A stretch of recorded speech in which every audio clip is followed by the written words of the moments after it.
Hey, hey, party people.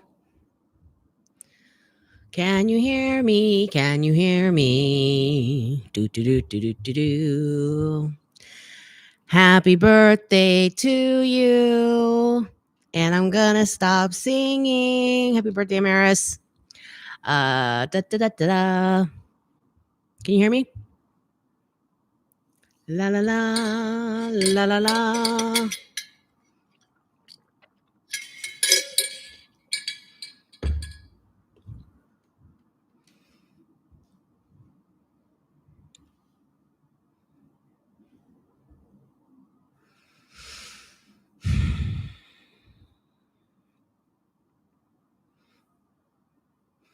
Hello, hello. Hola, hola. All right, so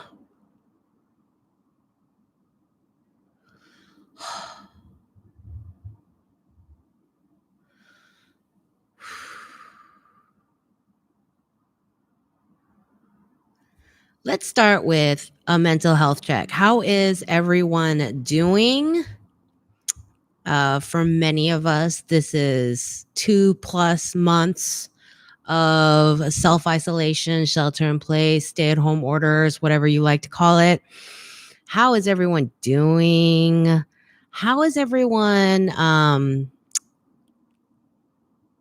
How are all the extroverts? Because I know I'm not saying introverts are all doing great, but I know extroverts are doing terrible not being able to talk to people regularly. So say hi to everyone, pretend you can see everyone in person and make friends in the chat. Okay.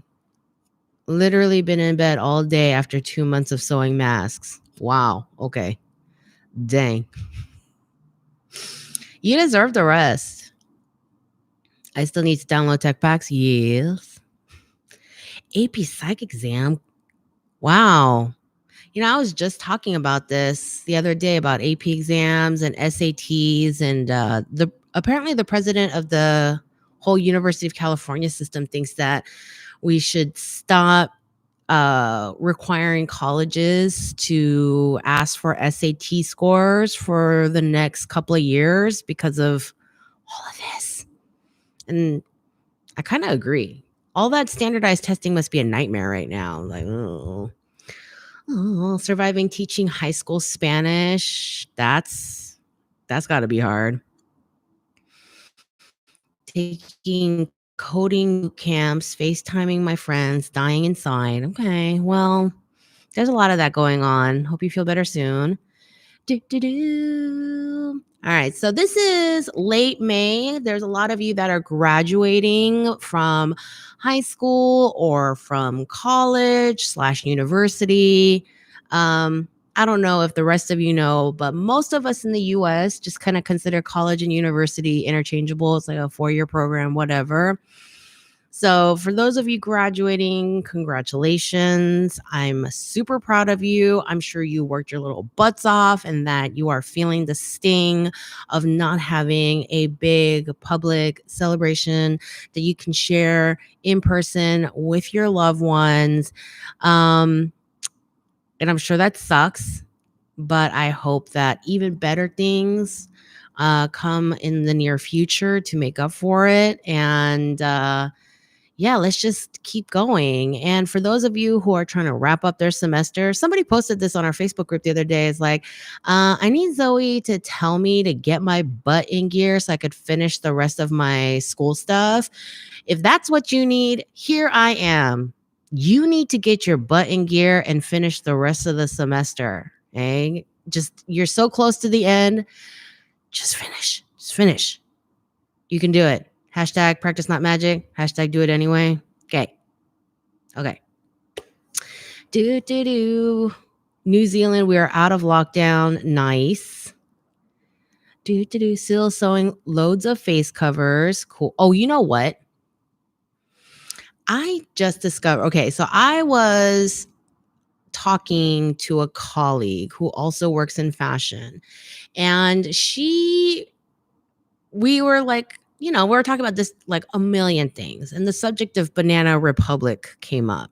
And I'm like, what are they even making these days? And so I jumped on their website while we were talking on the phone, and they're making face masks. They're selling 3 face masks packs for $29.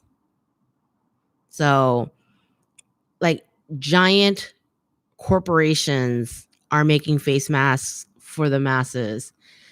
Let me tell you something. Let me ask you something. So we're still talking about banana. When you think about Banana Republic now, not what it used to be, but now, what do you think of? What do you think of their brand? Who is wearing Banana Republic? Whether you actually know someone who wears Banana Republic or what you think in your head. Who is wearing Banana Republic? What kind of person is wearing Banana Republic? What kind of vibe? What's the vibe of their brand? I want to know because we were talking and we're like, what is banana like these days? What is going on with them? Who is wearing, like, we were like kind of stumped. We are both like, I don't know exactly how old she is, but I'd say she's like in my generation. That I know for sure. She's my generation. I don't know how old she is. And so we're kind of like, oh yeah, banana's been around for a while. Who is wearing banana? Tell me in the comments here. Dun, dun, dun.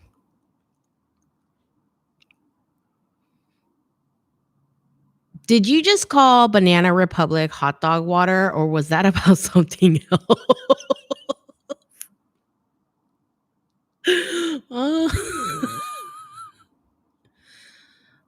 Professional casual, simple cuts, good fabrics. Loved them long ago, not now. Nobody. I don't. Not wearing these days. No one. Classy basics, GOP wives and girlfriends, like older people and lawyers. Oh, older people who are lawyers, older age. I don't know. Maybe some folks who saved their stuff from 2008. I worked on this brand for years. Yeah, what happened? And what did you do? Bleh for BR. My sister used to shop at BR. I don't know who's still wearing cargo pant people. My impression has always been middle-aged, older professionals, lower middle class. That's a random people that need order in their lives. Whoa. Yes, I called it hot dog water.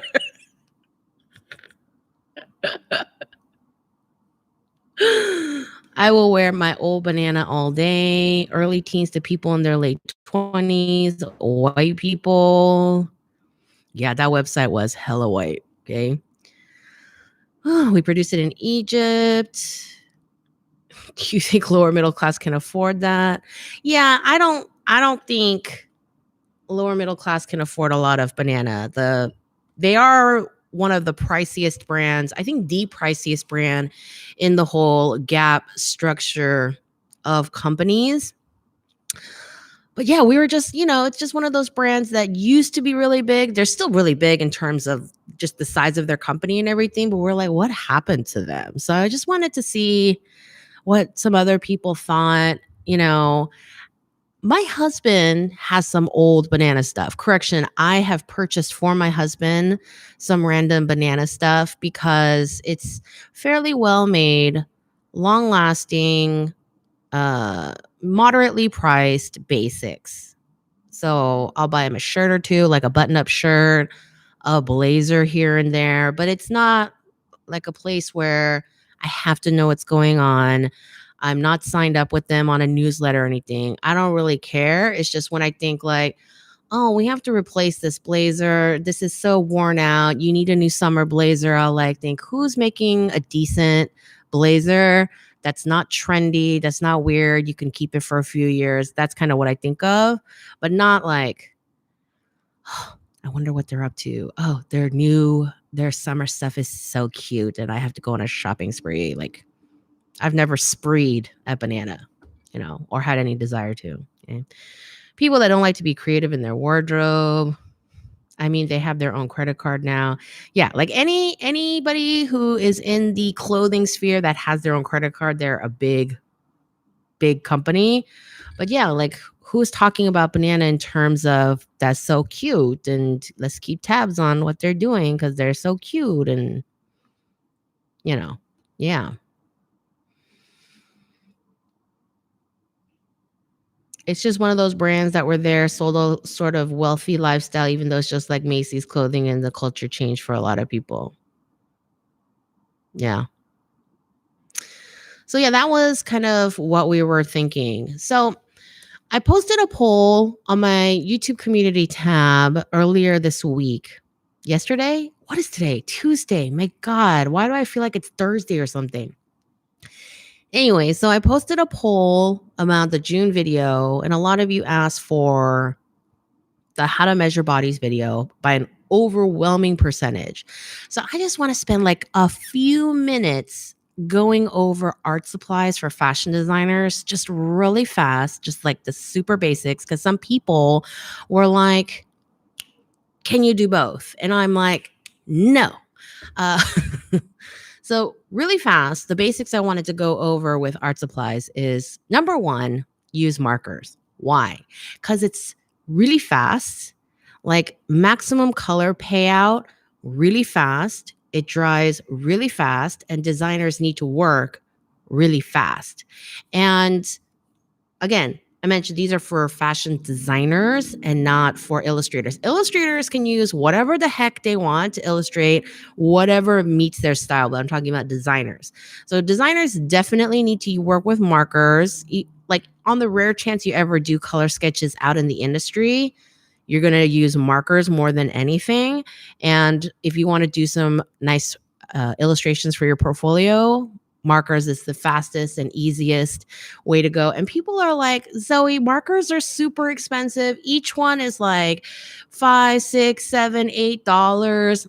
I understand. But here's the thing with markers, you don't need any equipment. Okay. People are like, oh, yeah, watercolors are so much cheaper because you buy some watercolors and they last you forever.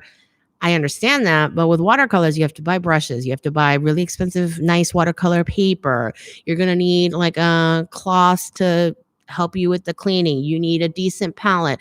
You need water jars. You need like different size brushes and all this stuff. Markers, you don't need anything. I use markers on regular. This is just regular photocopy paper, recycled photocopy paper that I use in my printer, and I use markers on that for really fast sketches. So that's the thing, is like the marker itself is pricey, but it's they last forever as long as you keep the cap tightly on and keep them in like a plastic container so they don't dry out. You don't need any accessories with them. So kind of like overall, they're less expensive. And a lot of people want to use color pencil, but listen, color pencil is very slow. I never spreed at banana. I swear, I kind of want that t-shirt too. It's kind of terrible, the things that I randomly say. But yeah, so with colored pencil, I know that people love color pencil because there's tons of control.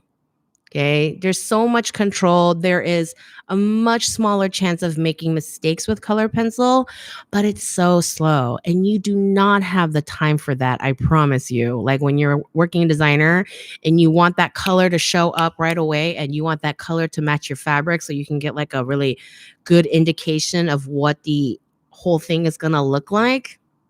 Okay. Color pencil is slow. Color pencil is used for detail and texture in rendering specific fabrics, but as the main medium, not great. Okay. And then I was going to show a bunch of other things like watercolor pencils.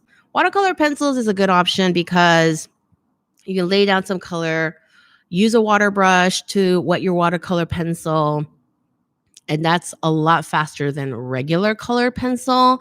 And I do have a video. It's in my general illustration basics video or playlist. about how to blend colors out with watercolor pencil. And I actually do have a playlist devoted solely to watercolor pencils. So if you're interested in that as a kind of a step up from using color pencils to something faster and less controlled and learning it that way, then go check out that playlist. But I get so many questions in my comments on the regular. What are you using? What do you recommend? And so I thought to make that video, but apparently y'all want to learn about measuring bodies, which is fine by me. That's awesome. So we will get that video on the first Tuesday of June as per my usual schedule. Okay. And then news. Okay. I posted on my Patreon today that I am closing my Patreon for good. It's not the podcasting and the whole Patreon platform is not something that turned out to be successful for me. Not in terms of like, oh, nobody signed up, but just, it just didn't work for me in a lot of ways. So I'm going to close that down and I'm going to keep working on my book, keep working on other things, stuff like that. So, yeah. Any advice so let's get to your questions and then feel free to drop me questions about the art supplies thing too, because, I had to just do it really fast. Dun, dun, dun. Any advice for applying to an overseas fashion school? I'm in high school in Australia and want to study in London. Is it worth the expense of studying abroad? Well, since I don't know your financial situation, I'm not going to answer to that. But if you're in high school now and you want to study in London, you need to research your schools and what is required legally, like what visas you need, how long those applications take, and then, of course, what are the requirements from each school. Every single school requires different things for their portfolio, for their whole admissions process. And if you need to take any exams, if you need, all those things. So you would do well to just make a big old list, like this school needs all of these things from me, including this visa, this much money for international students, and, things like that. And then this school needs XYZ, XYZ, XYZ thing. And start your research and prepare very early.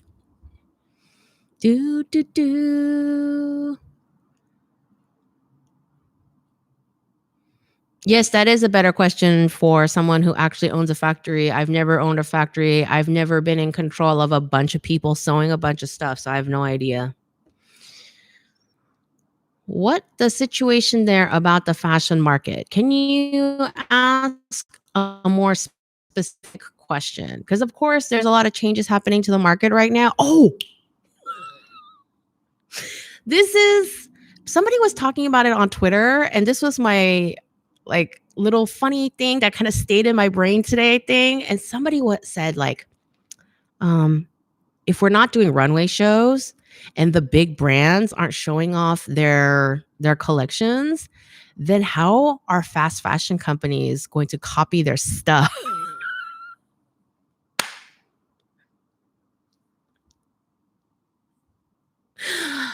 It is so true, and it is funny, and you guys know I don't like fast fashion companies, and if bad things happen to them, I just don't feel bad about it. I always feel bad for the victims of things that fast fashion company, but if fast fashion, they have to figure out how to actually design their own stuff. I don't care. You should have been doing it anyway. I know designers who used to work for fast fashion, and literally their job title was designer or assistant designer, but definitely the word designer was in their title. And what they used to do is go shopping on their orders, go shopping, buy stuff, bring it back to the office. Lots of designers shop for research and inspiration. That's different. They would be instructed to go shopping, buy stuff from the big labels and then bring it back to the office. They would knock off the pattern. And then, of course, the pattern makers would figure out how to simplify it for that fast fashion price point. And then the designers were told that they needed to go return the stuff. That was their job, shopping and returning, shopping and returning. I think most of people right now is not thinking about buying clothes. I don't know, except for the people in Europe making lines to enter Zara. I think a lot of people are shopping. There was a big line in front of the Louis Vuitton in Paris. So this is something that affects different price points, different kinds of customers. People are so eager to get out of the house that even if they're not buying anything, even if they can't afford it, like just the idea of being able to get out of the house and window shop, which is kind of something like a normal activity that doesn't require a lot of planning, forethought. It's like strap on a mask and go and look at cute purses or something like that. Like people want that so much that people are of all price brackets are doing that. Lack of representation of people of color and men warehouse is cheaper and has plus options. I don't know what. Are you continuing down from something? I don't really know what that means. Oh, are you still talking about Banana Republic? Yes, it's a lot of white people. And yeah, if you want that kind of like casual suiting, Men's Warehouse does have those blazers and stuff. So yeah. Woo-doo-doo. Hi Zoe, do you know about the construction of fabrics? Did you make videos talking about that? Yes, I have a whole playlist called Fabrics. Zoe, do you think markers are going to fade because I see that designers are being digital now with iPad on Wacom?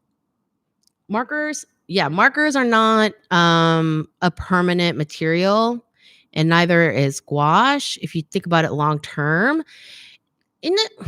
Listen, I have marker sketches from college that are in perfect unfaded illustration quality because I keep them in the dark in those trunks down there. I don't know if you can see. Where's the mic? Do you see that trunk? It's like all full of old illustrations from high school and college. And I showed a lot of that in my old work video. But markers are not supposed to be, they're not built to be permanent media. That's not their purpose. Design sketches, they're not meant to be permanent things that can be hung in a museum for 100 years. That's not their goal. And for fashion designers, the sketch is not the end goal. That's why that doesn't matter to me. The sketch is just a step in the process of making the clothes. So even if we're learning, should we start with markers from scratch? Yes. And yeah, a lot of people are going digital, and that is great. That's a whole nother story. That's another, I guess, category of medium.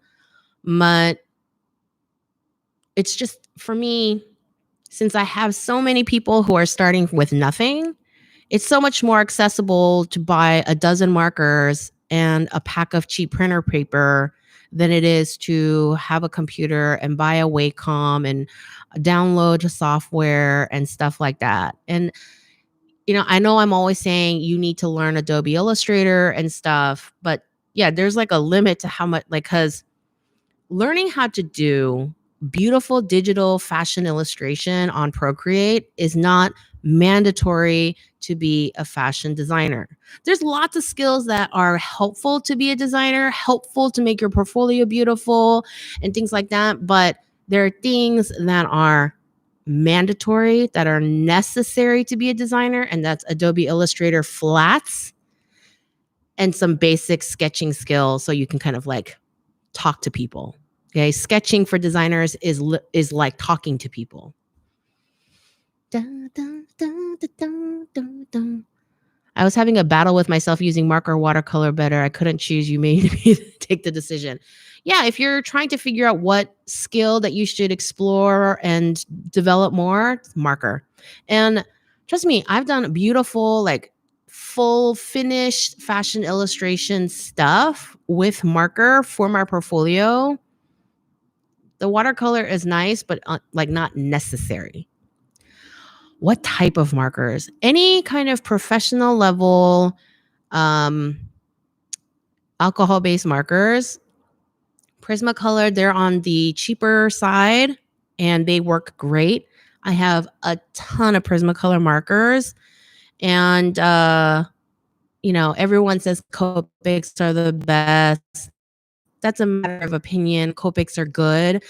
I wouldn't say that they're so amazing that you need to save for a rainy day and make sure you have 100 Copics. Like, they're nice. But for me, when I buy markers, it's really more about the fabric. So if I'm designing a collection and let's say I've chosen an orange t-shirt material, then I'll take that swatch of orange t-shirt material and I'll staple it to a piece of paper, and I literally take it to the art store with me, and then I swatch the marker next to it. And regardless of the brand, there's Blick Studio, there's Prismacolor, there's Chart Pack, there's Winsor Newton, there's Copic, there's Graphit. That's a brand that I discovered in Poland that I still love. And people say like Sharpie is making good markers these days, whatever. So I just swatch the orange and I just buy the one that's the closest to my fabric. That's literally how I shop for markers. You also have to worry about color pencil transferring to other sheets and smudging. Yeah, that's a whole world of smudging and spray fix and stuff that I just When are you going to launch your book? Never. Let me tell you something about working by yourself. You never get to bounce your ideas off of anybody, and it's like really hard. And I talk to my husband a lot. He's great. Like, I mean, people have been saying like this stay-at-home orders has been testing relationships, and my relationship is great. My husband is bomb. And it's great. And I've been working from home for a long time. As you know, I started teaching at the university in 2012 and I started YouTube in 2015. So I was doing university and YouTube at the same time for a couple of years. And then I quit university in 2017 because the YouTube channel was getting really big and really busy. So I've been working almost completely from home since 2017, mid 2017. And that's the thing, is like, you don't have anyone to bounce your ideas off of. And so you just kind of like roll these ideas in your brain, and you don't really have anyone to discuss them with. And, not to disparage my husband, but he's not exactly a book editor. So there's that. Like, I love that he thinks these ideas are good and that idea is not good. And, I love having those conversations with him. But that's one of the things about freelance that people don't talk about, is it gets lonely. And not in terms of, I feel lonely and sad, but just in terms of like, who can I talk about these ideas with? Because I have ideas. I don't know if they're going to work. And I keep trying these things out and hating everything. Dun, dun, dun. Any advice about starting a new clothing brand in Los Angeles? I ran a full-time business for 8 years and wanting to transition. New clothing brand in Los Angeles. LA is a great place for it. So congratulations on that part, because there's the garment industry is there. The California Market Center is there. Trade shows happen at the California Market Center all the time. So you get to visit all the textile shows, the smaller ones that come through town, and garment factories are all over LA. In terms of what you can get done domestically in the US, you're at a very good location for it. So that's nice. Right now, if you're thinking of starting right now, you kind of have to think about what clothing categories are popular right now and what will continue to be popular post-COVID. So right now, what's selling? Tops are selling, because people still want to look professional in their Zoom meetings, even if they're wearing sweatpants where no one can see. So there's that. People are buying a lot of loungewear, pajamas, if they want to feel dressy and sexy, you know, they'll buy lingerie, but like comfortable stuff like silk kimonos and negligees and, less like underwire contraptions and stuff. So there's a lot of comfort. And then also, a recession is coming. An economic recession is coming. It is happening now, and it will continue for a few years post COVID. So people will be more conservative with their spending. They'll be less daring as dressers, and and people tend to dress more casually after a recession. People dress up more when the economy is doing well. Okay, think about how the economy boomed after World War II and people had started dressing up. The late 40s and the 50s were a very dressy era. Okay, so the recession is coming. People are going to be more casual, seek out more comfort, be a little bit more conservative. So I think that you really need to think about what your product offerings are going to be, I guess, starting 2021, if you're starting now.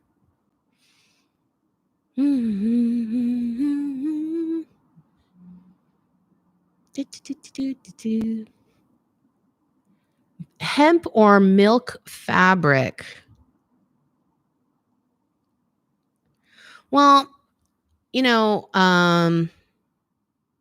so in my first fabric video, I went over the differences between jobbers and retailers and fabric mills and distributors. So if you're looking for a wholesale dealer for specific fabrics, my first stop is always fashiondex.com. I'll write that in the chat.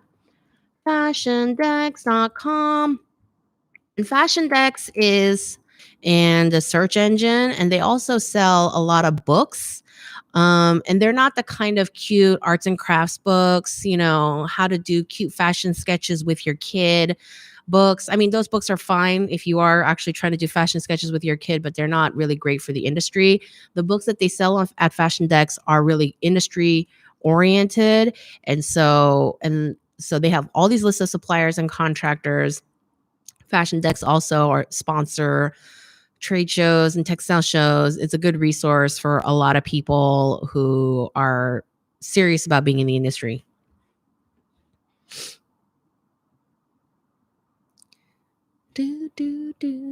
Wait. Gucci released their collection online. Did you see it?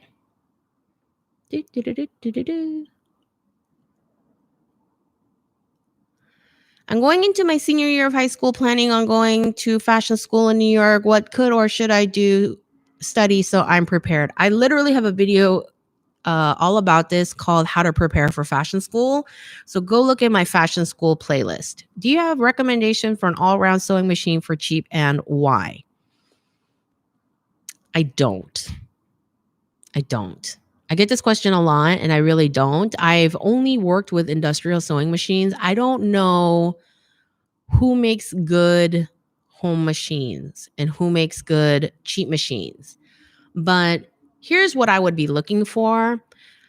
I don't think you need 100 million little stitches. I don't think you need one of those machines that have the little computer on top that help you do a million different stitches. I think it's more important that you get something that's durable. It can do a straight stitch and it can just be a real workhorse.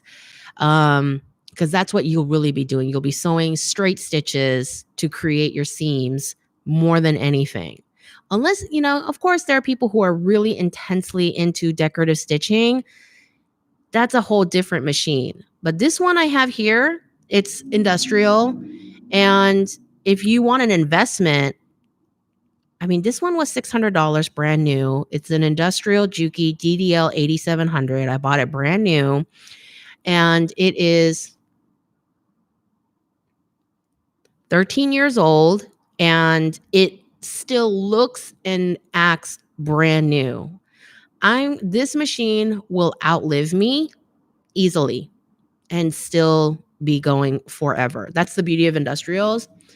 And if you are if you're somebody who knows they're going to sew a lot of thick materials like garment weight leather and denim, outerwear materials, I would think about looking into industrials, because if you sew a lot of those kinds of materials on a home machine, it's going to get rough.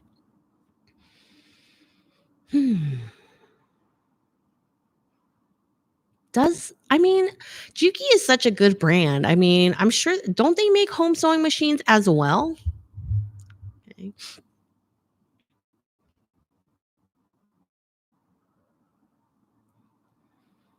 Working on my own brand, but I see there are a lot of brands are in the market, so I really feel so down. So please, what's your advice to be different? Well, you have to do that research. That's a thing that people don't like to talk about because people don't want to discourage people from following their dreams. But here's the thing, is like, just because you want to have your own business doesn't mean you should. Like, do you really have a product that people need or really, really want? And this is not to discourage you. This is actually to get you to think really carefully before you spend a ton of money on a company that doesn't work. You do need to shop the market, see who your competitors are. And here's the thing, no matter what kind of business you do in whatever industry, uh, if you try to please everyone with a bland product, you will please no one. So you really have to get your customer and your brand right and think about how you can please your customer and your specific brand.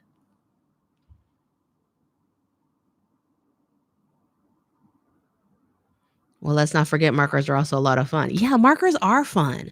I mean, I love painting too, but markers just it's just fun. Just fun and joyful and fast, and I love being fast. I have a million ideas going on all the time. So the idea of slowly rendering out color pencil literally makes me just do this face. Do, do, do. Hi from Argentina. Hello, Argentina. Do, do, do, do. Mhm.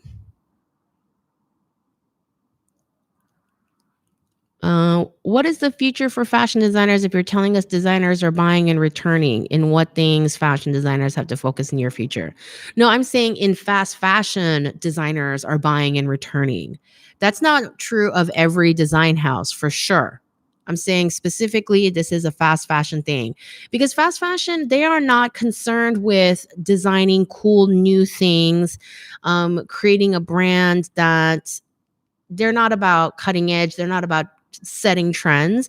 They follow trends. They see what's on the runway. They predict what they think is going to be really popular, and they offer a diluted version of those trends. And so that's why they go out shopping, or they go looking at runways and copy directly. Um, there's a lot of things for designers to do at different companies. Do do do. Do you think learning fashion design would pair well with engineering? Did a project like that once and just want a professional's 2 cents? There's a lot of different kinds of engineering. I don't know. Like, I don't really know what you mean by that. If you could be more specific. Do you find anything inspirational in fashion tech?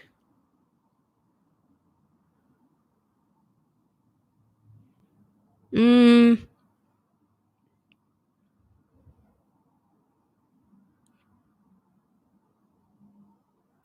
I think that the most successful integration of fashion tech has been cuter Fitbits and things like that.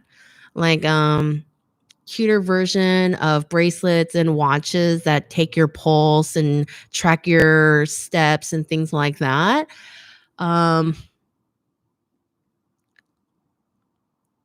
there's this there's a subsect where people are doing a lot of light up stuff, like that dress Claire Danes wore to the Met Gala a few years ago. That's really beautiful. But I think right now fashion tech is what I would like to see is, and I think would be more successful, is if fashion tech didn't necessarily create fashion tech for fashion tech's sake, but to help solve gaps in the fashion industry. Like, how can fashion tech create tools to help, let's say, people with hand problems like arthritis who have problems with buttons? Okay, I know magnets are being used. How can you create clever closures and clever pull on things and clothes to create better options for arthritis hands and people with no hands, people with some kind of paralysis, mobility issues? I would like to see that. I would like to see things like, if you were to involve some sort of mechanics in a jacket or something, what if that helped people like sync up with their wheelchairs or with their service dog or something like that, where it really helps their everyday needs instead of just like, look at this gadget. It's so cute and small and fun. Like, I don't care. But if it does something really purposeful like that, I would love to see that develop more.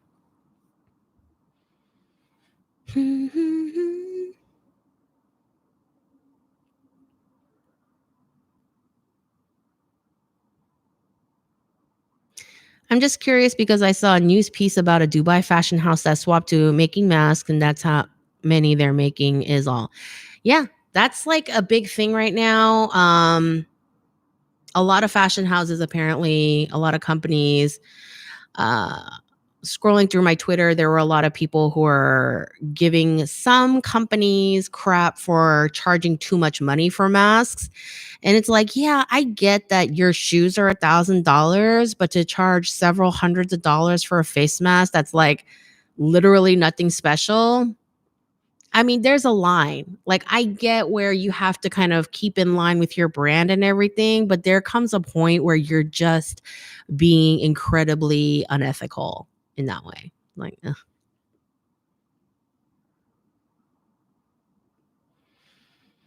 Okay. I had no idea that there was so many questions going on, so I'm going to start moving a lot faster. Do do do.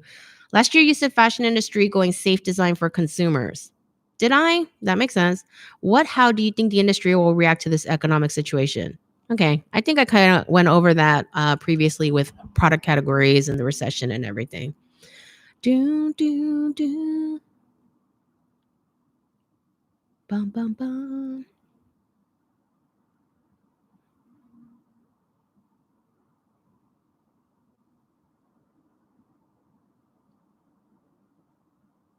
Where will your podcast go since you want to end the Patreon? I'm not going to do a podcast for a while. I don't think that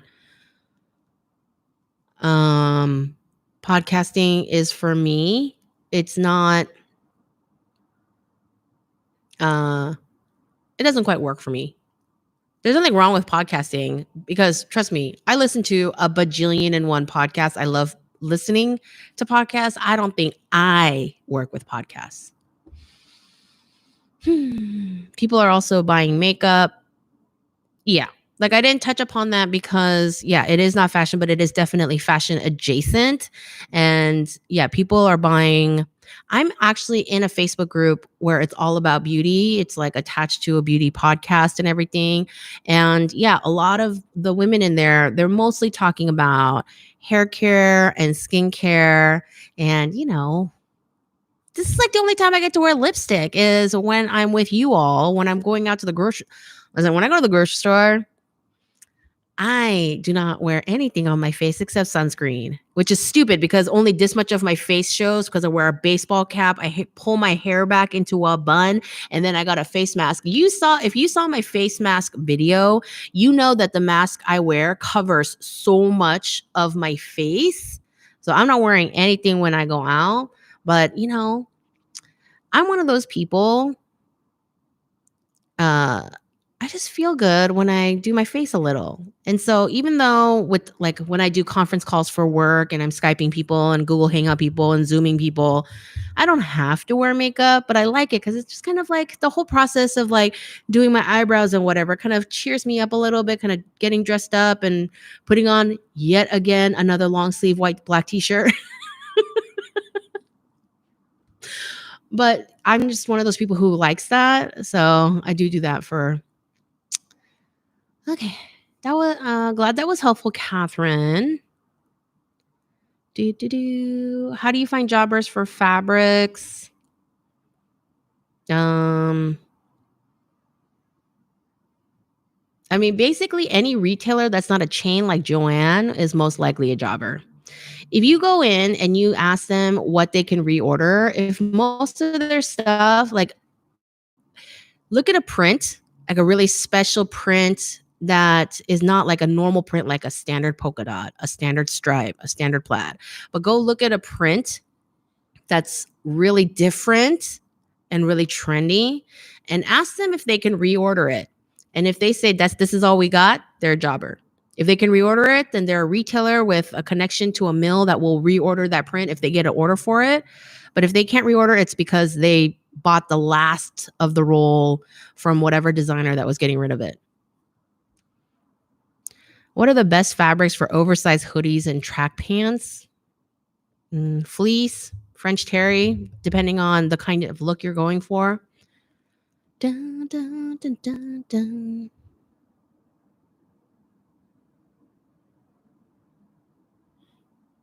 What would be your first steps direction to starting your own brand? I do have a video playlist called Starting Your Own Fashion Company.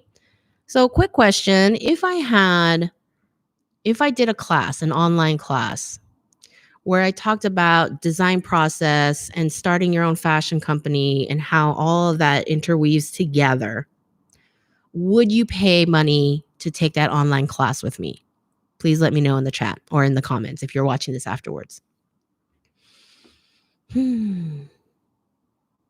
Yes, vintage machines. Yeah, like there are a lot of vintage industrials that are cheaper than even this one that work great. Like this one back here, that one is my overlock machine and it is probably as old as me, maybe a little bit younger than me, still works beautifully.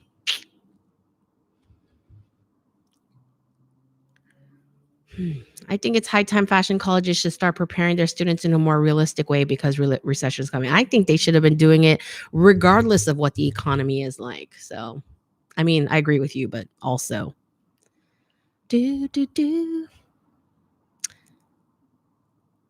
I'm familiar with your Amazon list. I wanted to know if I, after reading, would be able to properly draft patterns. Learning how to draft patterns is not about reading. You don't pick up a pattern making book and read it and accept to absorb information like you would with any other kind of like nonfiction book. You have to do the patterns. The learning is in the doing. I say it a lot and I'm going to keep saying it till I die, but you have to actually try to make the patterns. And then when you do the patterns, that's not enough. You have to actually cut it in a fabric and put it on a body and see how it moves on the body and how it reacts with the body and how it fits different bodies. And you have to do that whole process to understand pattern making. It's like drawing. When you want to draw figures, you have to understand the body, you have to understand your medium, you have to understand paper, and you have to actually practice it in order to understand drawing. So it's not enough to pick up one of the books I recommend and just read it. You have to do it.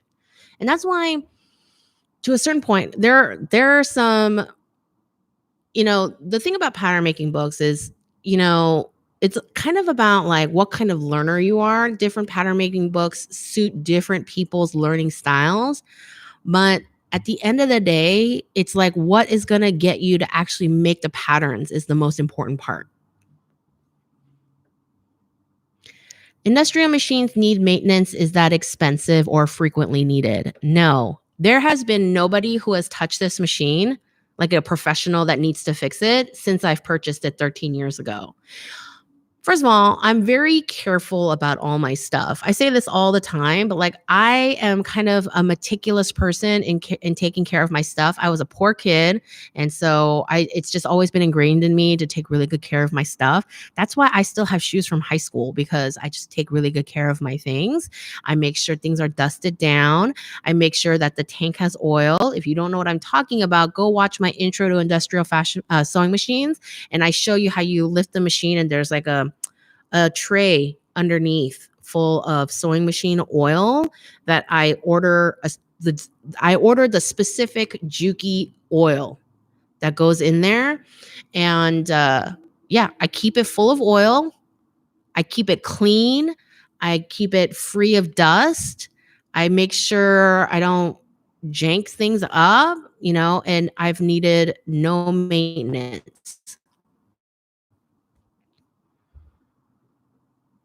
I'm the only guy in here. No, there are lots of guys in here. There are a lot of guys. I recognize their names from previous chats, in the comments, um, other messages. Don't worry, you are not the only guy here. Yeah, this person, no, you aren't, lol.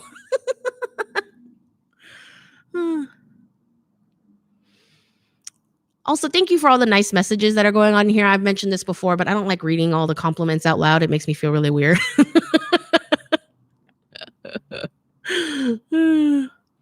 Are you inspired by any sustainable sources of fashion and raw materials? Oh yeah, constantly. I'm like always low key trying to get a hold of some samples of vegan leather. There's all these cool leathers that are that are coming out now, made out of mushrooms, that are made out of the cactus plants, and there's leathers being made out of fruit peels. That one I got to touch a little bit, but I didn't get to like work with the sample. So there are a lot of these vegan leathers that are not pleather. I'm very anti-pleather. Pleather is just polyester. It's terrible. It doesn't breathe. It's just yucky to wear. But vegan leather is different. Do, do, do, do. Whoa. Okay. Again, I got to work faster. Bum, bum, bum, bum, bum, bum, bum.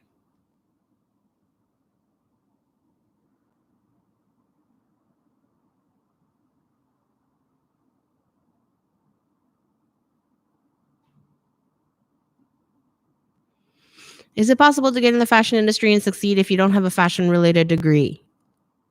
Yes, but you're going to have to pivot hard. You're going to have to network a lot, and you're going to have to put together an online portfolio to show that even if your degree doesn't match, that you have the necessary skills.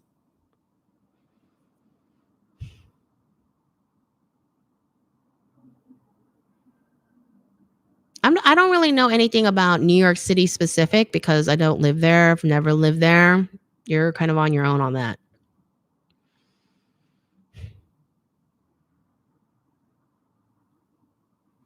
I had a professor once post us that fashion and technology don't always mesh well since technology is based on inclusivity while fashion is very much about exclusivity. Um, I feel that. I understand the kind of the root of what they're saying. And I think that these days, though, that there are a lot of fashion companies that are moving to be more inclusive. And I kind of love that. And I think there's a lot of like these brands that are all about exclusive, they're luxury, they're special for a certain segment of people, blah, blah, blah. That's their brand. And then there's people who are all like, we dress all different sizes of people, or we dress all genders, our clothes are great for all genders. So there are different brands for all these things, and I think that there is space for some brands to really play with technology in a great way.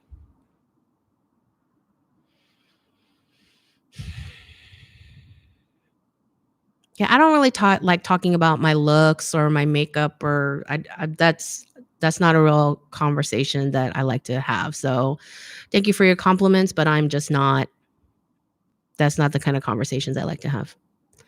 Do, do, do. Doesn't working in the fashion industry make you feel like a hypocrite sometimes? I'm a fashion designer. I just got my MFA degree, still live this love and hate relationship with it. Honestly, that is part of the reason why I moved into teaching and embraced it so much, because as much as I do love fashion, I do think that there are a lot of things that we could do better for the world at large. And like, if you read my bios on most of my social media, it does say teaching for a better fashion industry. And I mean that. Like, I part of my goal with teaching is to encourage designers, teach designers, of course, design process and illustration, everything, but also teach them how to be better than the previous generation of fashion designers and think more sustainably, think more ethically, and, you know, uh, think more about how world issues affect fashion and vice versa. So there is that, and I think you can love beautiful things without wanting to destroy the universe for them. So I'm not a fashion designer. I'm just here to listen to you. I get that a lot.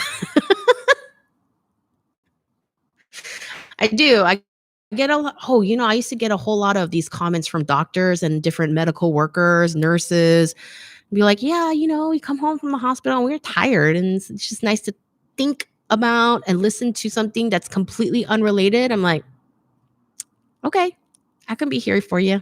Mm-hmm. Do. So people are way interested in the class. Okay. How much? I don't know yet. Like, somebody proposed this idea to me the other day. So I was kind of like, let me think about it. Let me think about it. Mhm.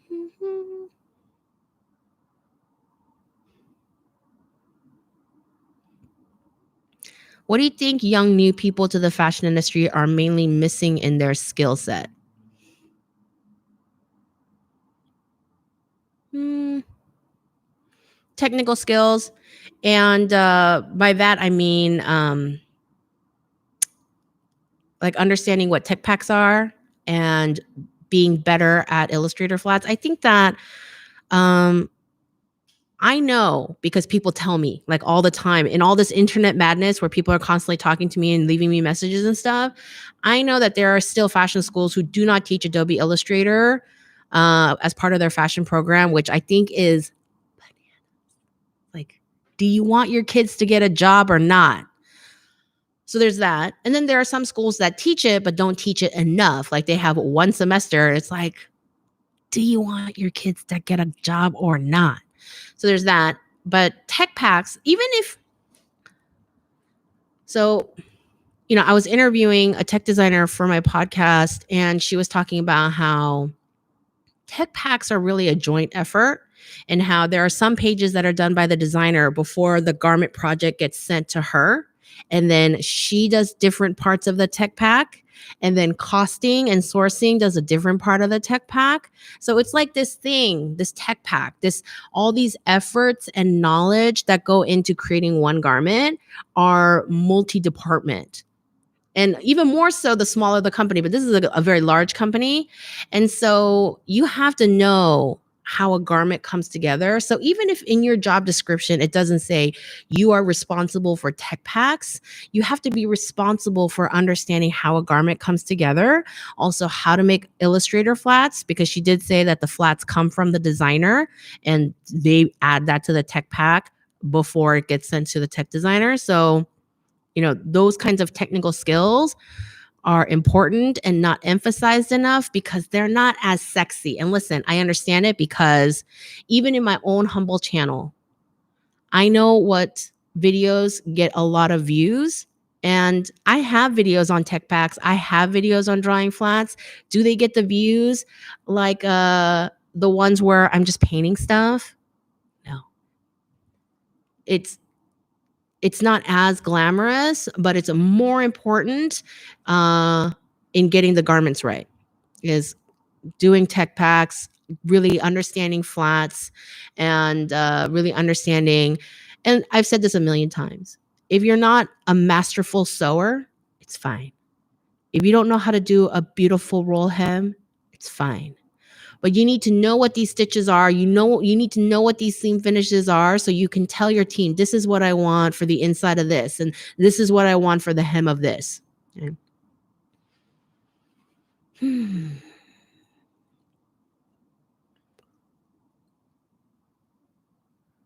In the case I have money enough to spend, meanwhile, I'm studying what supplies should I start buying? Well, it depends on what you're focusing on, but I do have a different mediums playlist where I really go in depth on paints and markers and cheap supplies and papers. And then if you go to my Amazon shop, even if you don't listen, I'm not like super pro Amazon. I'm not. It was really the easiest way for me to post my recommendations so people can buy them if they want. If they never want to buy from Amazon, that's perfectly fine by me. But just to have the information out there that I recommend these books and these supplies. So I'm going to drop my Amazon link in the comments of the chat, but I don't expect y'all to shop there. I don't. It's just like, it was the easiest way to add things online and be like, this is a decent pencil and this is a good book for this. Your sewing machine's 300 years old. You're always saying you're 300 years. Yes, my sewing machine is 315 years old. I don't know. Oh my God, I'm so behind. Dress forms, PGM, Wolf, Al-Anon. I went over it in I did a lot of dress form questions in my answering your garment construction questions video from March.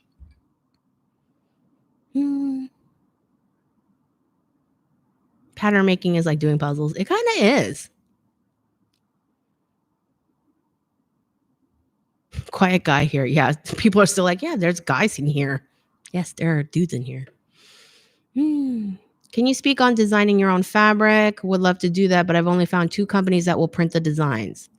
There are a lot of companies that do prints. I mean, like Swatch On is one. They do digital prints. There was a company in Canada that recently contacted me. I don't know if they're any good or not, but there are a lot of companies out there that will do your prints. I don't know. I have 2 videos on print development. They're in my, I think they're in my fabric playlist. They're also in my fashion design process playlist. So you can check out those videos. Where would you recommend buying a sewing machine? Like a proper sewing machine retailer? I know that people are buying a lot of stuff online, like Facebook Marketplace and things like that. But, you know, machines in general, they're like an investment purchase. This one, like I said, was $600. This one was close to that. And actually, my friends chipped in all their money to buy this for me. Like they pulled their money together.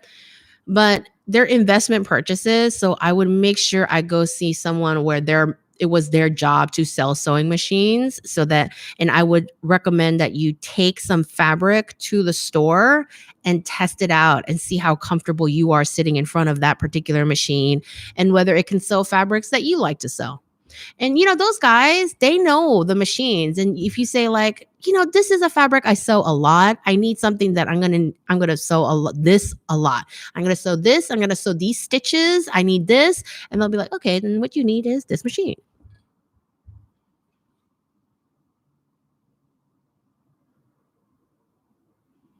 Is there a website that you can recommend for learning to be a fashion designer? Yeah, my channel, my whole channel. Go watch my How to Become a Fashion Designer video, and I outline all the skills that you need and the playlists that I have that correspond with those skills. Oh yeah, spoon flour I've heard that a lot. I've never used them, so I can't say whether it's awesome or not or whatever, but yeah. Okay, I'm so behind. I got to scroll.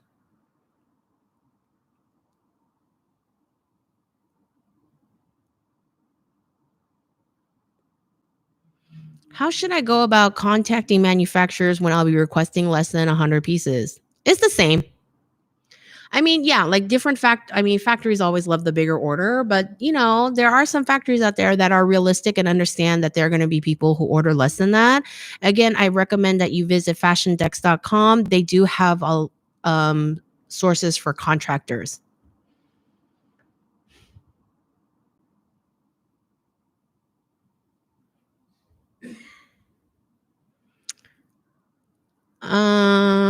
I'm a terrible artist, but I'd like to get into things like thrift flips. Any tips for me? Do it. There's no like, when it comes to thrift flips, there's not like a manual that you can follow because every piece is special and one of a kind. And so what you need to do is work on your basic sewing skills. Like you can watch my how to sew 8 common seams video and just get comfortable with sewing, just period, just sewing, and then get into thrift flips. And my suggestion is whenever you cut apart garments to sew back together, take some of your scraps and run them through your machine so you get comfortable with the correct tension and how to sew that particular fabric first before you start sewing on your garment. After your series on fabric, I named my foster kittens Poplin, Houndstooth, and Jacquard.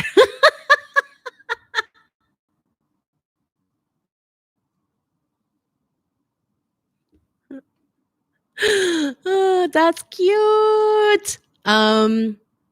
So I love kitties. I love kitties so much, but I'm deathly allergic. So I only look at cute kittens on Instagram.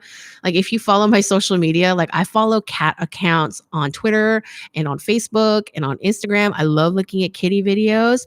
And I've been exploring TikTok recently, and there's this guy who he makes a bunch of different kinds of videos. I don't even know. All I know is a few weeks ago, he rescued some kitties from like underneath his house, and he's been taking care of them in his garage.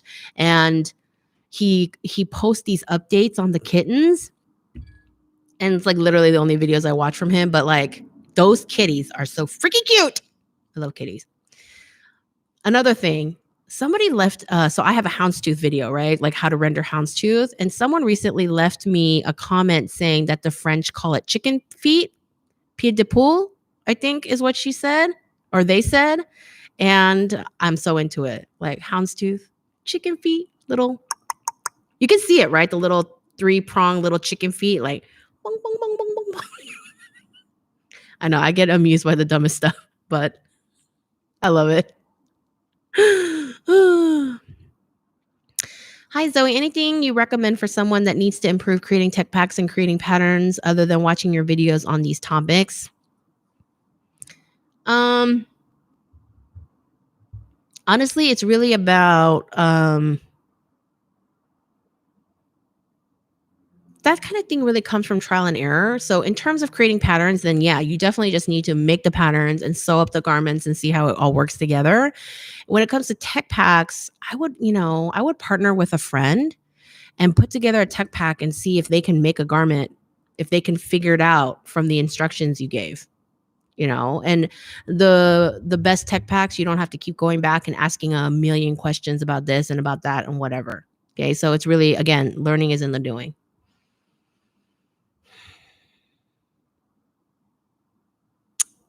The podcast on Patreon, can you make a playlist on YouTube for those who want to listen to the podcast but cannot afford it for free? No, because that was something that I gave to people who supported me. And for me to just give that away, I think would just be very rude to the people who have been supporting me on Patreon during all that time. And I made that content expressly for Patreon, and it's just not fair to them for me to be like, oh yeah, never mind, everybody gets it now, and I don't care if you gave me a bunch of money for it. I have an online exam in 6 hours. Go to sleep. Zoe, hashtag teas coming soon on Etsy. Not really. Do you know I have so many emails constantly asking me if I want to make merch? It's always like, dear Zoe, your channel is so great and you have such a rapport with your audience. Do you want to make merch with us for your audience? I'm like, if you really knew anything about me, you know that I am not into making a bunch of cheap ass t-shirts that have stupid logos on them that don't really help people. If you really want to make merch with me, you would make something with me that would help my students study. Like I'm into that. Like I'm into I have this idea for a sketchbook I really want to develop with someone that would help my design students work faster, but I'm not into like, you know, cheaply made, pathetic fast fashion t-shirts with slogans. If you really want to do that, get a Sharpie and put it on your own t-shirt. I love all of you. That got kind of ranty, but the point is, I love that you have fun with my hashtags. I have fun too, but I when like I was having a conversation with someone, it's like it's not that I'm against making money, but I want to make money in a way that makes sense for me as a teacher that actually helps my students. It's not just like a bunch of junk thrown out there. Hmm.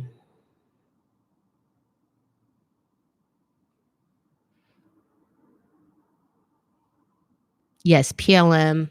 I don't know. Color trends for the coming seasons. Color trends in a recession are neutral heavy.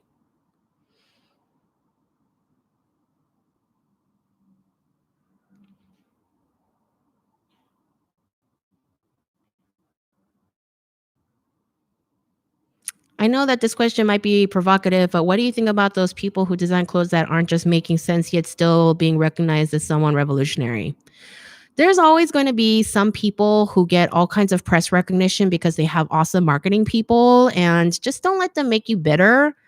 I mean, I get annoyed too when there's people like getting making so much money off of dumb shit. Excuse my French, but that's part of the game. You have to know marketing people and PR people. That's all part of kind of the fashion machine.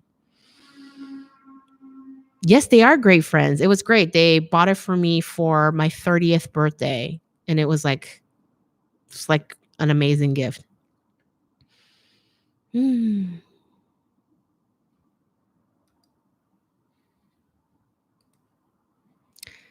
Mm.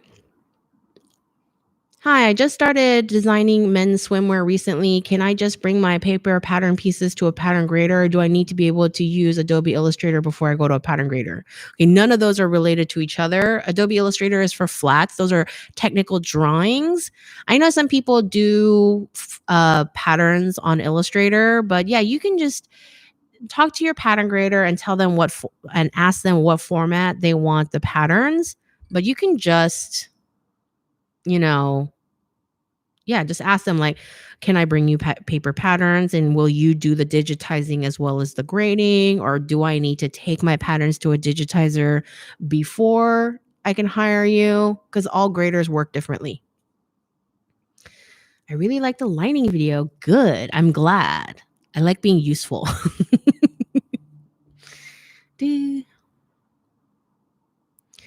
do you think it's unfair for those designers who are great at doing their job yet being neglected just because they don't have a connection? Mm, yes and no.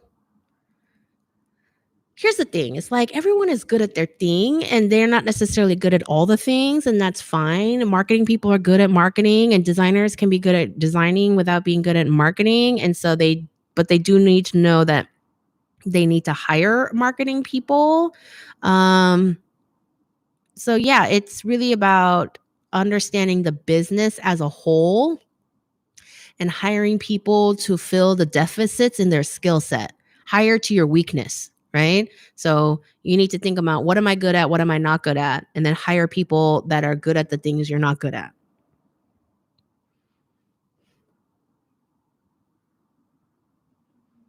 Have you heard good things about Los Angeles fashion district manufacturers? That's like any other thing. It's like there's going to be good ones, there's going to be bad ones.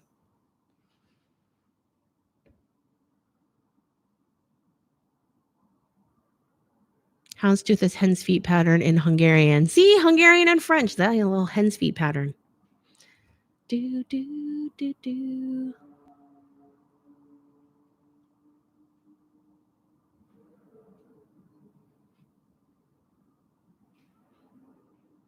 I've been trying to sew a tulle fabric. It looks weird though. Do I need to put a thick layer on the part of the tulle I'm sewing?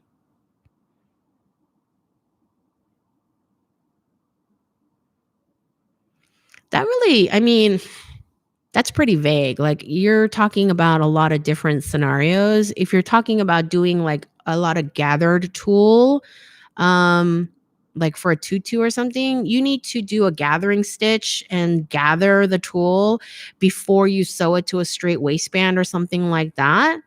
If you um if you want a stabilizer under your tulle, you're going to have to underline the tulle, and I go over underlining in my lining video. So, do you think to go into the historical fashion side of things, one needs to learn everything about producing a line, building a if you're talking about going into costume design, no, you don't need to know how to produce a line. You do need to know about fabrics, about garment construction. Costume design portfolios look really different. You should watch my interview. It's interview with a costume designer, and that is in my interviews with industry professionals playlist.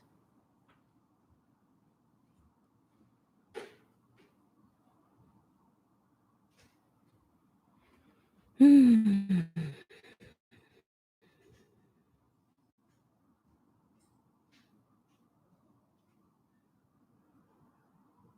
Will you block me if I ask how old she is now? Are you talking about me? I don't really like it when people talk about me like I'm in the third person right in front of me, but I'm 40. Everyone knows I'm 40. Or anyone who's paid attention. I don't lie about my age. Do do do.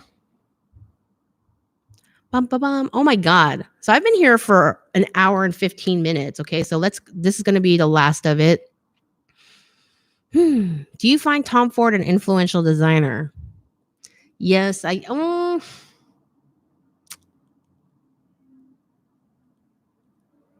no, because you don't see a lot of stuff where people are like, yeah, that was from Tom Ford 2 years ago. There's a lot of people who are like, oh, yeah, like Comme des Garçons already did that. Yoji Yamamoto already did that. Prada already did that. You don't really hear that being said about Tom Ford. Not anymore. Like when he was at Gucci, people were all about his stuff and copying his stuff. So back then he was. But the line that he does now, I'm not saying that people don't buy his stuff, people don't like it, but just in terms of does he push trends? Are people knocking him off? Not so much. I've been thinking about starting my own clothing line. I have trouble finding my niche. Well, your niche is really about like what you're good at and what you enjoy doing. So you need to think about that. And no, the answer cannot be everything. Okay. If you really think about it hard, there are things that you prefer to do, and the kind of design that you lean towards, and you need to explore that and head that way. Thanks for the advice. Now I'm going to start a fashion empire. Ha ha ha. Just joking. Why joking? Just go ahead and start your fashion empire. Why not? Dun, dun, dun. Would you be able to do a video about golden ratio in design? I could, but I would have like two people watch it. It's just not something that's super popular. Doo-doo. I'm 43. I got you beat. Respect your elders, Zoe.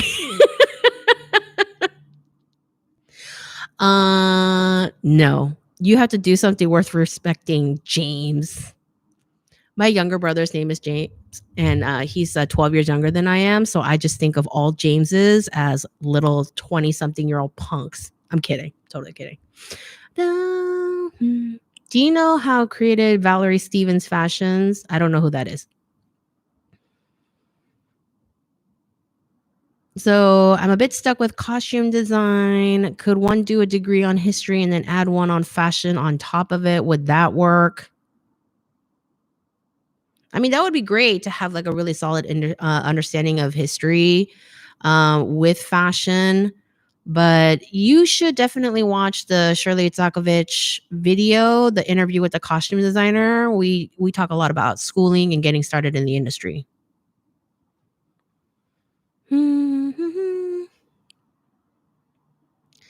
I'm investigating how to sell products in the States. I want to make the production in Peru. Do you think it's going to be easier to find a marketplace or try to sell it online by the brand website? Everything is moving online now. And if the pandemic has taught us anything, it's like if you're not online, then you cannot continue your business. And I have extremely gratefully been able to continue having an income stream because all the work that I do is online. And so, yeah, you definitely need to think about your online strategy, what kind of online store you want to have, and, the website and the build out and all of that. Do, do, do. Okay. So I'm going to wrap it up. What are the last questions? When I make a flat, people say you draw ugly, blah, blah, blah. Yeah. Tons of people say flats look ugly, and literally I don't care. Okay. Like, that's the thing, is like I don't put a lot of flats on Instagram because it doesn't get the likes, because it's not as cute. Are they useful? Yes. Are they cute? Not really. But you really need to understand how to draw really clear flats. It's super important. And if a bunch of people who don't know anything about fashion tell you that your flats are ugly, their opinion doesn't count. If a bunch of designers or tech designers or people who work in the industry say your flats don't make sense, they're not clear, then that's different. Then you need to work on your communication in your flat sketch. Totally different. Don't get worked up about the whatever. Okay. Amaris, did you catch me singing you happy birthday in the very beginning, or was my live stream like not working at the time? Anyway, happy birthday again. Dun, dun, dun, dun, dun. There's a lot of fabrics for hats, so that's a whole different thing. And I think that's it. Hour 20 minutes. I need to have dinner. It's 7:20.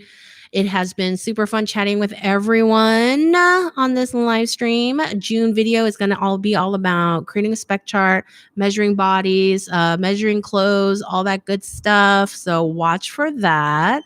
And yeah, I am going to be working on creating online classes. I'm going to be working on my book, all that good stuff. So thank you for hanging out with me.